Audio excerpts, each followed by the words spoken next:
ಓಂ ಶ್ರೀ ಕೊಲ್ಲೂರು ಮೂಕಾಂಬಿಕಾಯ ನಮಃ. ವೀಕ್ಷಕರೇ ನಮಸ್ಕಾರ. ನಾನು ನಿಮ್ಮ ತಾಂತ್ರಿಕ ಎಂಪಿ ನಾಯಕ್. ಎಷ್ಟೋ ವರ್ಷಗಳಿಂದ ಒಂದೇ ಕಂಪನಿಯಲ್ಲಿ ಎಷ್ಟೋ ಕಷ್ಟಗಳನ್ನ ಪಟ್ಟು ಕೆಲಸಗಳನ್ನ ಮಾಡಿದ್ರು ಕೂಡ ಕೆಲಸದಲ್ಲಿ ಏಳಿಗೆ ಅನ್ನೋದು ಕಾಣ್ತಾ ಇಲ್ವಾ, ಅಥವಾ ಪ್ರಮೋಷನ್ ಅನ್ನೋದು ಸಿಗ್ತಾ ಇಲ್ವಾ, ಕೆಲಸ ಬಡ್ತಿ ಅನ್ನೋದು ಆಗ್ತಾ ಇಲ್ವಾ, ಅಥವಾ ಎಷ್ಟೇ ನಿಷ್ಠೆಯಿಂದ ಮಾಡಿದ್ರು ಕೂಡ ಕೆಲಸದ ಸ್ಥಳದಲ್ಲಿ ಇರತಕ್ಕಂತಹ ಸಹೋದ್ಯೋಗಿಗಳಿಂದ ಅಥವಾ ಮ್ಯಾನೇಜರ್ಗಳಿಂದ ಆಗಿರಬಹುದು, ಅಥವಾ ನಿಮ್ಮ ಕೊಲೀಗ್ಸ್ಗಳಿಂದ ಕಿರಿಕಿರಿಗಳೇ ಜಾಸ್ತಿ ಆಗ್ತಾ ಇದೆಯಾ? ಈ ರೀತಿಯಾಗಿರುವಂತಹ ಸಮಸ್ಯೆಗಳನ್ನ ಯಾವ ರೀತಿ ಪರಿಹಾರಗಳನ್ನ ಮಾಡಿಕೊಳ್ಬಹುದು ಅನ್ನೋದನ್ನ ಈ ಒಂದು ವಿಡಿಯೋ ಮೂಲಕ ಮತ್ತು ಬಹಳ ಸರಳ ಮತ್ತು ಸುಲಭ ತಂತ್ರಸಾರಗಳಿಂದ ನಾನು ನಿಮಗೆ ತಿಳಿಸ್ಕೊಡ್ತಾ ಇದ್ದೇನೆ. ವೀಕ್ಷಕರೇ, ವಿಡಿಯೋ ಕೊನೆಯವರೆಗೂ ನೋಡಿ ಮತ್ತು ಇದರ ಬಗ್ಗೆ ಹೆಚ್ಚಿನ ಮಾಹಿತಿಗಾಗಿ ಸ್ಕ್ರೀನ್ ಮೇಲೆ ಕಾಣಿಸ್ತಾ ಇರುವಂತಹ ನಂಬರಿಗೆ ಕೂಡ ಕರೆ ಮಾಡಬಹುದು. ವೀಕ್ಷಕರೇ, ಒಂದು ಕಂಪನಿ ಅಂತ ಬಂದಾಗ ಎಷ್ಟೋ ವರ್ಷಗಳ ಕಾಲ ಕೆಲಸಗಳನ್ನು ಮಾಡ್ತಾ ಇರ್ತಾರೆ. ಎಷ್ಟೋ ನಿಷ್ಠೆಯಿಂದ ಕೆಲಸಗಳನ್ನು ಮಾಡಿದ್ರು ಕೂಡ ಯಾವುದೇ ರೀತಿಯಾದಂತಹ ಒಂದು ಏಳಿಗೆ ಕಾಣದೇ ಇರುವಂತದ್ದು, ಬಡ್ತಿ ಅನ್ನೋದು ಕಾಣದೇ ಇರುವಂತದ್ದು, ಪ್ರಮೋಷನ್ ಅನ್ನೋದು ಸಿಗದೇ ಇರುವಂತದ್ದು, ಮತ್ತು ಎಷ್ಟೇ ನಿಷ್ಠೆಯಿಂದ ಮಾಡಿದ್ರು ಕೂಡ ಸಹೋದ್ಯೋಗಿಗಳಿಂದ ಬಹಳಷ್ಟು ಕಿರಿಕಿರಿಗಳು, ಅವಮಾನಗಳು, ಅಪಮಾನಗಳೇ ಜಾಸ್ತಿ ಆಗಿದ್ರೆ ನಾನು ಹೇಳ್ತಾ ಇರುವಂತಹ ಸರಳ ಮತ್ತು ಸುಲಭ ತಂತ್ರಸಾರಗಳನ್ನ ನೀವು ಮಾಡಿ ನೋಡಿ. ಖಂಡಿತವಾಗ್ಲೂ ಇದರಿಂದ ನೀವು ಮುಕ್ತರಾಗಬಹುದು ಮತ್ತು ಇದರಿಂದ ಪ್ರಮೋಷನ್ ಅನ್ನುವಂಥದ್ದು ನಿಮ್ಮ ಒಂದು ವಿಚಾರದಲ್ಲಿ ಖಂಡಿತವಾಗ್ಲೂ ಬಂದೇ ಬರ್ತದೆ.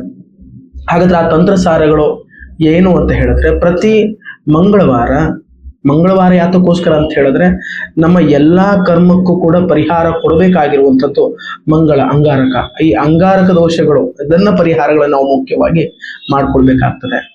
ಮಂಗಳನ ಅನುಗ್ರಹ ಆಶೀರ್ವಾದ ನಮ್ಮ ಮೇಲೆ ಇದ್ದಿದ್ದಂತಾದ್ರೆ ಖಂಡಿತವಾಗ್ಲೂ ಪ್ರಮೋಷನ್ ಆಗಿರ್ಬಹುದು, ಬಡ್ತಿ ಅನ್ನೋದಾಗಿರ್ಬಹುದು, ಅಥವಾ ನೀವು ಮಾಡ್ತಾ ಇರುವಂತ ಕೆಲಸದಲ್ಲಿ ಏಳಿಗೆ ಅನ್ನುವಂಥದ್ದಾಗಿರ್ಬೋದು ಖಂಡಿತವಾಗ್ಲೂ ಬರ್ತದೆ.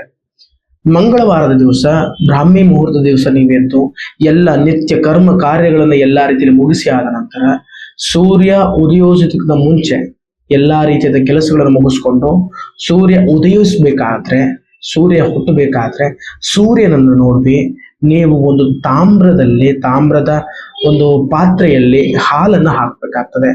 ಆ ತಾಮ್ರದ ಪಾತ್ರೆಯಲ್ಲಿ ಇರತಕ್ಕಂತ ಹಾಲನ್ನ ಸೂರ್ಯನನ್ನು ನೋಡಿ ನೀವು ಅರ್ಘ್ಯ ಮಾಡ್ಬೇಕಾಗ್ತದೆ. ಅರ್ಘ್ಯ ಮಾಡುವಂತ ಸಂದರ್ಭದಲ್ಲಿ ನಾನು ಹೇಳ್ತಾ ಇರುವಂತ ಮಂತ್ರವನ್ನ ನೀವು 21 ಬಾರಿ ಜಪಟನೆಗಳನ್ನ ಮಾಡಬೇಕು.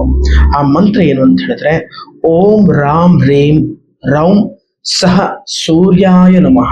ಈ ಒಂದು ಮಂತ್ರವನ್ನ 21 ಬಾರಿ ಜಪಟನೆ ಮಾಡಿ ತಾಮ್ರದ ಪಾತ್ರೆಯಲ್ಲಿ ಹಾಲನ್ನ ನೀವು ಆರ್ಘ್ಯ ಮಾಡಿದ್ದೆ ಅಂತ ಆದ್ರೆ ಖಂಡಿತವಾಗ್ಲೂ ನೀವು ಮಾಡ್ತಾ ಇರುವಂತಹ ಕೆಲಸಗಳಲ್ಲಿ ಏಳಿಗೆ, ಅಭಿವೃದ್ಧಿ, ಇಂಪ್ರೂವ್ಮೆಂಟ್ ಅನ್ನೋದು ಖಂಡಿತವಾಗ್ಲೂ ಕಂಡು ಬರ್ತದೆ.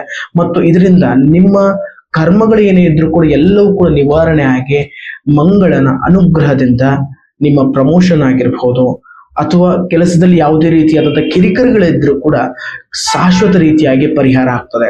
ಹಾಗಾದ್ರೆ ವೀಕ್ಷಕರ, ಈ ಒಂದು ವಿಡಿಯೋ ನಿಮಗೆ ಇಷ್ಟ ಆದಲ್ಲಿ ಲೈಕ್ ಮಾಡಿ, ಶೇರ್ ಮಾಡಿ ಮತ್ತು ಚಾನೆಲ್ ಅನ್ನ ಸಬ್ಸ್ಕ್ರೈಬ್ ಮಾಡಬಹುದು. ಹೆಚ್ಚಿನ ಮಾಹಿತಿಗಾಗಿ ಸ್ಕ್ರೀನ್ ಮೇಲೆ ಕಾಣಿಸ್ತಾ ಇರುವಂತಹ ನಂಬರಿಗೆ ಕೂಡ ಕರೆ ಮಾಡಬಹುದು. ನಮಸ್ಕಾರ.